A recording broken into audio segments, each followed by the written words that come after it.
নমস্কার, কেমন আছেন সবাই? আশা করি সবাই ভালো আছেন, সুস্থ আছেন। শান্তিস লাইফস্টাইল ব্লগে আপনাদের সবাইকে স্বাগত। আবারও একটি নতুন দিনের সঙ্গে আজকে শুরু করলাম একটি নতুন ব্লগ। আজ 12 তারিখ মঙ্গলবার। আজকের দিনটি শুরু করলাম সকালে গাছ লাগানো দিয়ে। আগের দিন যে গাছগুলো আপনাদেরকে দেখিয়েছিলাম ওই গাছগুলোই আজকে লাগাবো।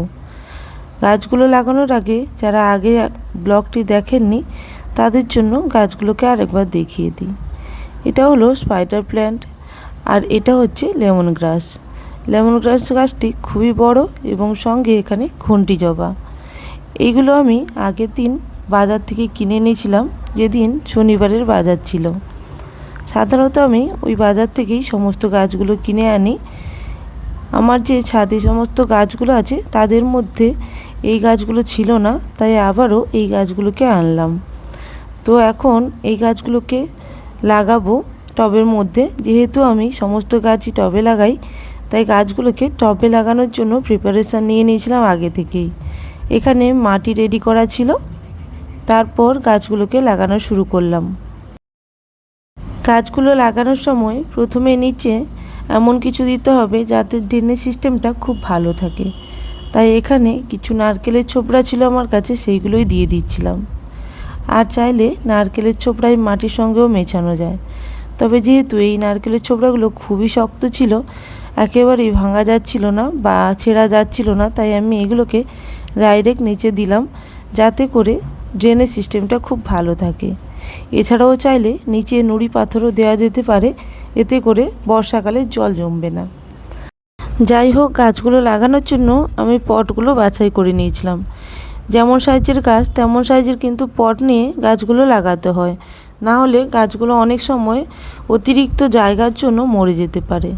তো গাছের সাইজ অনুযায়ী এখানে আমি এই গাছগুলোর জন্য একটি 10 ইঞ্চির টব নিয়েছিলাম এবং একদম ছোট গাছগুলোর জন্য 8 ইঞ্চির টব নিয়েছিলাম। এখানে দেখুন এই গাছটি আমি লাগাচ্ছি। এই গাছটি হলো একটা অ্যালামুন্ডা গাছ। গাছটি কিন্তু খুবই সুন্দর এবং গাছের উপরে যে আগাছাগুলো ছিল সেগুলোকে আমি এইভাবে সরিয়ে দিলাম এবং গাছের নিচে যে গ্রো ব্যাগটা ছিল সেটাকে হাত দিয়ে ছিঁড়ে তারপর গাছগুলোকে লাগিয়ে দিচ্ছি। গাছটা লাগানোর সময় এইভাবে কিন্তু ঝুরঝুরে মাটিগুলো দিলাম। এখানে মাটিগুলো যেহেতু আগে থেকে রেডি করা ছিল, তাই অনেক সময় কিছু মাটি এরকম ডালা পাকিয়ে গেছে, সেগুলোকে হাতের সাহায্যে ভেঙে নেব এবং এইভাবে গাছগুলোকে লাগিয়ে দেব। সমস্ত গাছগুলো লাগানোর জন্য অনেক মাটি লাগবে, তাই অনেকটা মাটি রেডি করা ছিল। এই সময় মাটিটা খুব ভালো পাওয়া যায় যেহেতু এখন গরম আছে, তবে যখন শীতকালে গাছগুলো লাগিয়েছিলাম তখন কিন্তু মাটির খুব অভাব ছিল, কারণ অনেক গাছ লাগাতে হয় শীতকালে এবং মাটি কিন্তু পাওয়া যায় না। আর এখন যেহেতু রোদ আছে, মাটিগুলো খুব সহজে শুকনো হয়ে যায়। এইভাবে আমি এক এক করে সমস্ত গাছগুলো লাগিয়ে নেব। এখানে এরপরে আমি যে গাছটি লাগাবো সেটা হচ্ছে এই লণ্ঠন জবার গাছটা বা ঘণ্টি জবাও অনেকে বলে। এই গাছটি লাগাবো। এই গাছে কিন্তু অনেক ফুল হয়। আগে আমার একটা গাছ ছিল, সেটা যে কারণে হোক মারা গেছে। তো এখন এই গাছটা নিয়ে এসেছি। গাছটা অনেকটাই বড় একটি গাছ, তাই আশা করি এই গাছটি কিছু হবে না। তো এখন গাছটি লাগানোর জন্য এইরকম মাটি ভরে নিলাম এবং সেমভাবে নিচে ড্রেনেজ সিস্টেমের জন্য এই যে কোকো বিটগুলো বা কোকোনাটের যে ছালগুলো সেইগুলো আমি দিয়ে দিলাম। এবং এখানে এই যে গ্রো ব্যাগটি খুবই শক্ত, এটাকে আমি ব্লেড দিয়ে কেটে নিয়ে তারপরে গাছগুলি লাগিয়ে দিয়েছিলাম। এখানে আমার এক এক করে সমস্ত গাছগুলো আমি লাগিয়ে নিয়েছিলাম। লাগিয়ে নিয়ে তারপরে গাছগুলোতে অল্প অল্প করে জল দিয়ে দিয়েছিলাম। দেখতেই পাচ্ছ সপেদা গাছটা একদম বড় একটা বালতির মধ্যে লাগিয়েছি, কারণ সপেদা গাছটা অনেকটাই বড় এবং এটা আরও বড় হবে। তাই যদি ভালো একটা জায়গায় লাগানো যায় তাহলে গ্রো করতে সুবিধা হবে। এখন সমস্ত গাছ লাগানো হয়ে যাওয়ার পরে আমি তোমাদেরকে চলো দেখিয়ে নিই আজকের আমার বাগানে কি কি গাছ আছে। এখন পর্যন্ত যে সমস্ত গাছ আছে সবগুলোই আজকে তোমাদের সঙ্গে শেয়ার করে নিই। এখানে প্রথমেই দেখছো নীল অপরাজিতা। এটা থোকা অপরাজিতা। এটা আমার বান্ধবী আমাকে দিয়েছিল। এটা আগের বছরেরই গাছ, কিন্তু এই বছর আবার হয়েছে। এরপর এক এক করে সেই সমস্ত গাছগুলো দেখাচ্ছি। যদি তোমরা না চিনতে পারো অবশ্যই কিন্তু কমেন্ট করে জানাবে।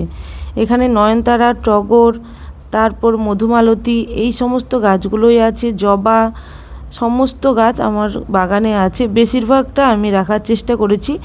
আনকমন গাছগুলোই রাখি, কিন্তু কমন গাছগুলোও আছে।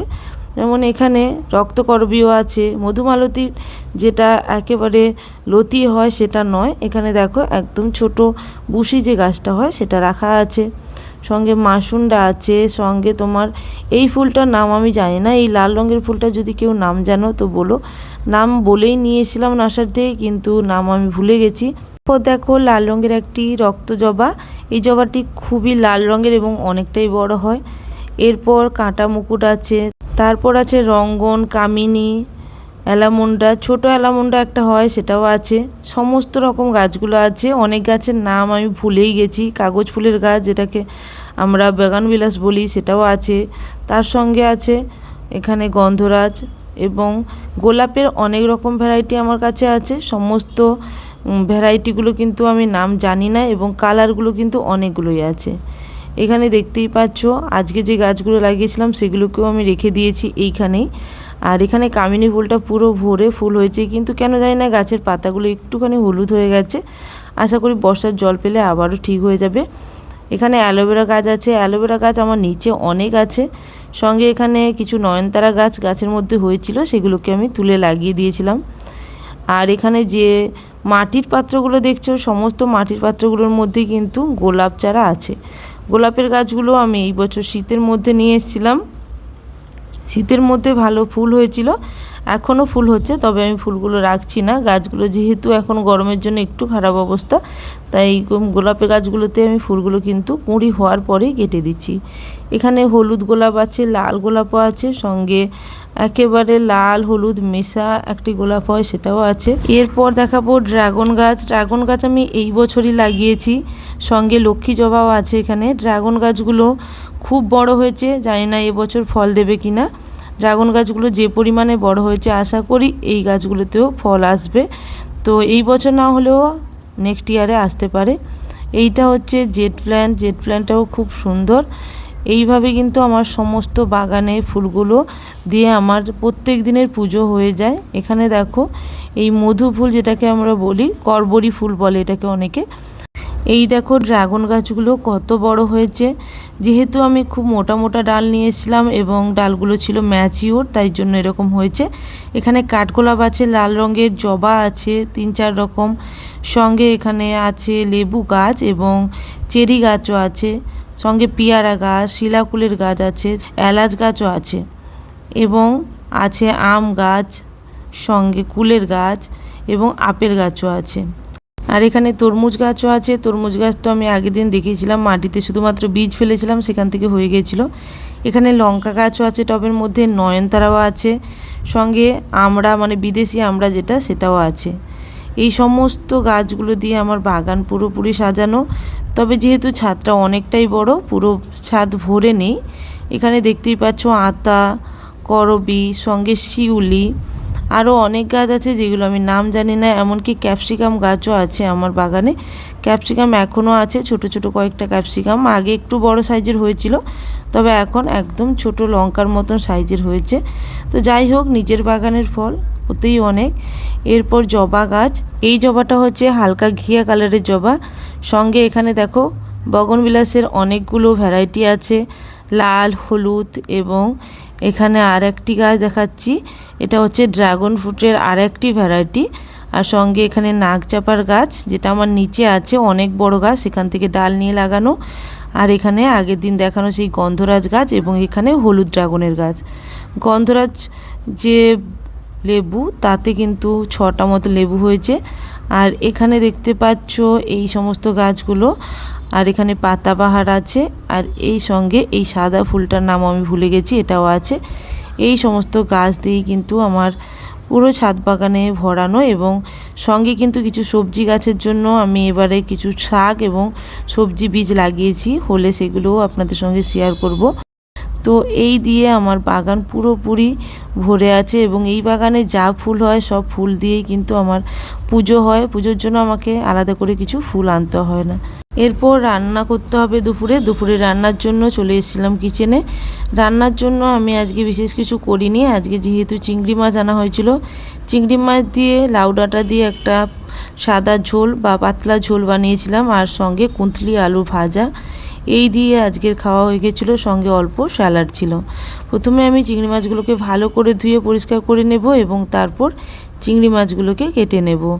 এখন চিংড়ি মাছগুলো কাটা হয়ে গেছে, তারপরে আমি দিচ্ছি হলুদ এবং লবণ। এটাকে ভালো করে মাখিয়ে নিয়ে তারপর চিংড়ি মাছগুলোকে আমি কড়াইয়ের মধ্যে দিয়ে প্রথমে ভেজে নেব। আর এদিকে যেহেতু আমার সবজি কাটা ছিল, তাই আমি একটি অন্য কড়াইয়ের মধ্যে সবজিগুলো দিয়ে আলু কুঁদরি যেহেতু আমি কেটে রেখেছিলাম সেগুলোকে ভেজে নেব। আলু কুঁদরি ভাজার জন্য অল্প ফোড়ন দিলাম এবং তারপর দিলাম শুকনো লঙ্কা। এরপর আলু কুঁদরিগুলো দিয়ে লবণ হলুদ দিয়ে কিছুক্ষণ ভেজে নেব। এরপর অল্প পেঁয়াজ বাটা দিয়ে ভালো করে ভেজে নামিয়ে নেব। এইভাবে আমি আলু কুঁদরি ভাজি। তোমরা কারা কারা এইভাবে আলু কুঁদরি ভাজা করো আমাকে অবশ্যই জানিও। এরপর আমি চিংড়ি মাছের তরকারিটাও বানাবো। আর এক সাইডে চিংড়ি মাছের তরকারির জন্য অল্প তেলের মধ্যে চিংড়ি মাছগুলো ভাজতে দিয়ে দিয়েছিলাম। চিংড়ি মাছগুলো ভাজা হয়ে যেতে তুলে নিয়ে ওই তেলের মধ্যেই আলু এবং ডাঁটাগুলো কালো জিরা ফোড়ন দিয়ে ভেজে নেব। এটা ভাজা হয়ে গেলে এর মধ্যে দিয়ে দিচ্ছি মশলা। মশলা হচ্ছে কিছুই না, এখানে আমি শুধুমাত্র পেঁয়াজ বাটা আর অল্প হলুদ এবং লঙ্কার গুঁড়ো দিয়েছিলাম।